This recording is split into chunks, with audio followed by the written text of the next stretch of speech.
5 خصوصیتیں امیر المومنین کی۔ وہ کون سی 5 خصوصیتیں؟ نمبر 1 کہ یہ روایت اس طرح سے ہے، کتاب کا نام ہے مدینۃ المعاجز، اردو میں بھی ترجمہ ہو چکی ہے معجزات آل محمد کے نام سے۔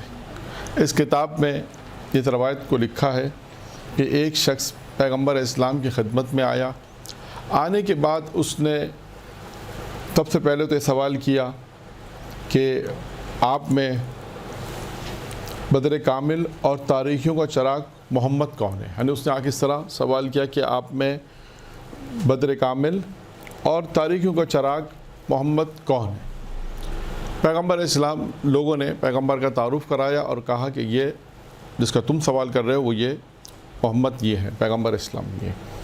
پھر اس کے بعد اس نے سوال کیا پیغمبر سے اور کہا کہ دیکھیے ہم نے آپ کو دیکھا نہیں اور آپ کی بات آپ کو دیکھا نہیں اور آپ کی ہم نے تصدیق کی، جو جو چیزیں آپ نے کہی ہم سے، آپ نے کہا نماز پڑھو ہم نے نماز پڑھی، آپ نے کہا روزہ رکھو ہم نے روزہ رکھا، آپ نے کہا حج بجا لاؤ ہم حج بجا لائے، یعنی جو جو احکام آپ کہتے رہے اور ہم تک پہنچتے رہے، اور ہم نے آپ کو دیکھا بھی نہیں اور آپ کی نبوت کے اوپر ہم نے رسالت پہ تصدیق بھی کر دی۔ اب ایک چیز اور آپ کی طرف سے ہم تک پہنچی ہے، وہ کیا پہنچی ہے؟ وہی پہنچی ہے کہ آپ کا یہ پیغام ہم تک پہنچا کہ آپ نے فرمایا کہ میرے جو چچا داد بھائی علی ابن ابی طالب ہے اس کی محبت بھی اختیار کرو، اس کی ولایت اور محبت کو اختیار کرو۔ آنے والے نے کہا کہ اب یہ سوال آیا آپ کی طرف سے ہے یا اللہ کی طرف سے ہے؟ یہ آپ ہمیں بیان کرتے ہیں۔ یہ جو آپ کا پیغام ہمیں پہنچا ہے کہ علی کی محبت اختیار کرو، علی کی ولایت اختیار کرو، یہ اللہ کی طرف سے یا آپ نے اپنے پاس سے اس کو بیان کیا؟ یا آخر اس نے سوال کیا۔ اللہ کے رسول نے کہا کہ جواب میں اللہ کے رسول نے جواب میں کہا کہ پروردگار عالم نے علی کی ولایت اور محبت کو تمام کے تمام مخلوقات پر، یعنی جو زمین کی مخلوقات ہے اس پر اور جو آسمان کی مخلوقات ہے اس پر واجب قرار دیا ہے۔ علی کی محبت کو، علی کی محبت کو جتنی مخلوقات زمین پر ہیں وہ یا جتنی مخلوقات آسمان پر ہیں، ان مخلوقات کے اوپر علی کی ولایت کو، محبت کو واجب فرض قرار دیا گیا ہے۔ اس کے بعد اس نے کہا کہ اب میں اس بات کو تسلیم کرتا ہوں اور اطاعت اور سمان جو ہے میں آپ کی اس بات کو تسلیم کرتا ہوں اور اس پر اب ایسا ہی کروں گا جیسا کہ آپ نے فرمایا۔ اب اس کے بعد پیغمبر اسلام نے کہا، علی کی 5 خصوصیتوں کو بیان کیا۔ اب پیغمبر اسلام نے کہا کہ سنو، اس کے بعد اس کو مخاطب کرتے کہا سنو، کہا کہ جب ہم جنگ بدر سے جب ہم واپس آئے تو جبرائیل مجھ پر نازل ہوئے اور نازل ہونے کا جبرائیل نے مجھ پر نازل ہوئے اور کہا کہ میں جو شخص بھی مجھ سے محبت کرے گا میں علی کی محبت کو اس کے دل میں الہام کر دوں گا۔ جو شخص مجھ سے محبت کرے گا، اور اگر جو مجھ سے نفرت کرے گا میں بغض علی اس کے دل میں الہام کر دوں گا۔ یہ پہلی صفت کیا ہوئی کہ جو اللہ سے محبت کرے گا پروردگار عالم اس کو علی کی محبت قرار دے گا۔ اس کے بعد فرمایا پیغمبر اسلام نے کہ جنگ احد کے بعد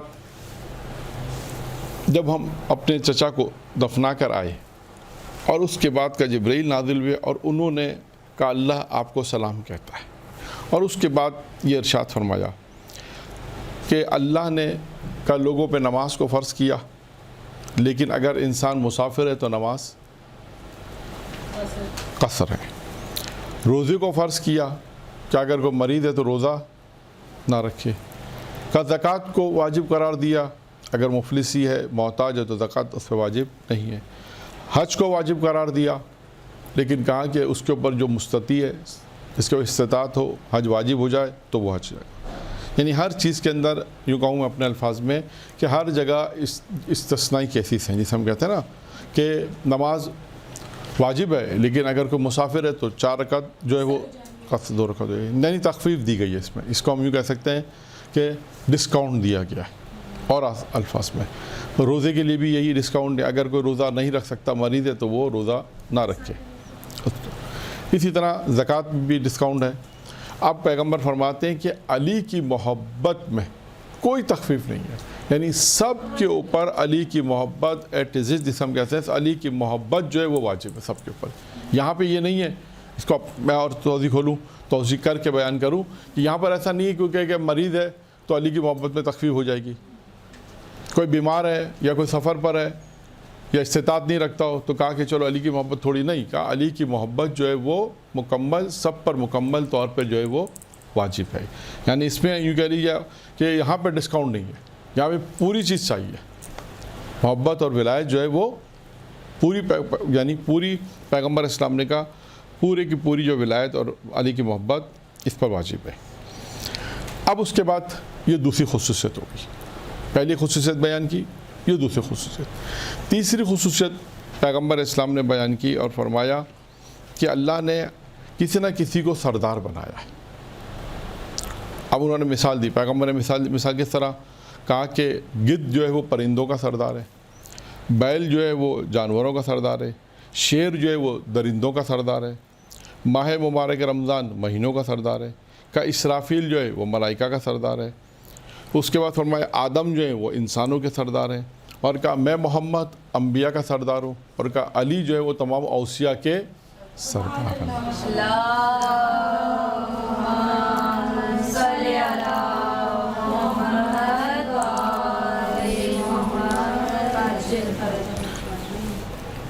یہ ہو گئی تین فضیلتیں۔ چوتھی فضیلت بیان کی، پیغمبر اسلام نے فرمایا کہ محبت علی ایک شجرہ ہے، یعنی ایک درخت ہے، اس کی جڑ جنت میں اور اس کی ٹہنیاں جو ہیں دنیا میں۔ محبت علی ایک شجرہ، ایک درخت ہے، اور جس کی جڑ کہاں پر ہے؟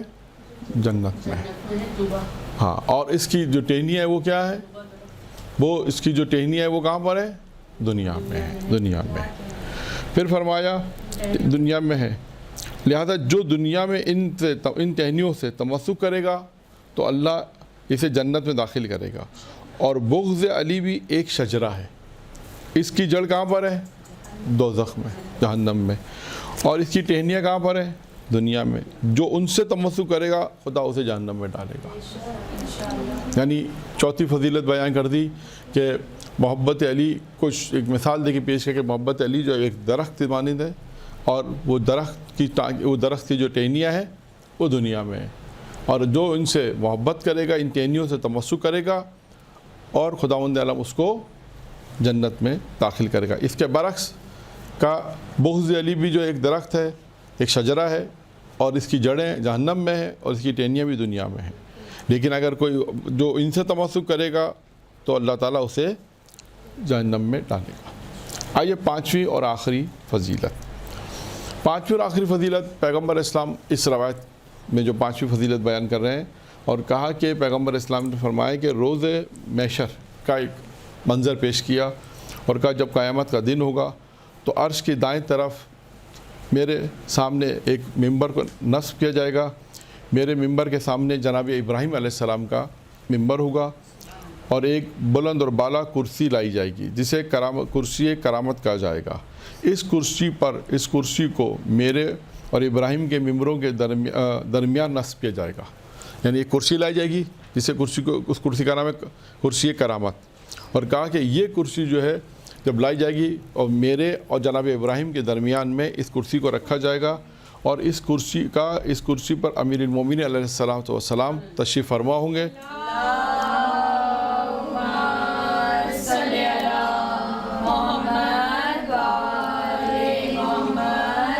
اور یہ بھی فرمائے کہ اس کرسی پر جب امام حضرت علی علیہ السلام جب بیٹھیں گے تو فرمایا کہ میرے اور ابراہیم کے درمیان میں امیر المومنین جو بہت خوبصورت اور بہت حسین جو ہے وہ دکھائی دیں گے۔ تو امیر المومنین علیہ السلام کے اس سے انہوں نے مقام کو بیان کیا۔ تو یہ 5 خصوصیت تھیں جو میں نے آپ کے سامنے بیان کی۔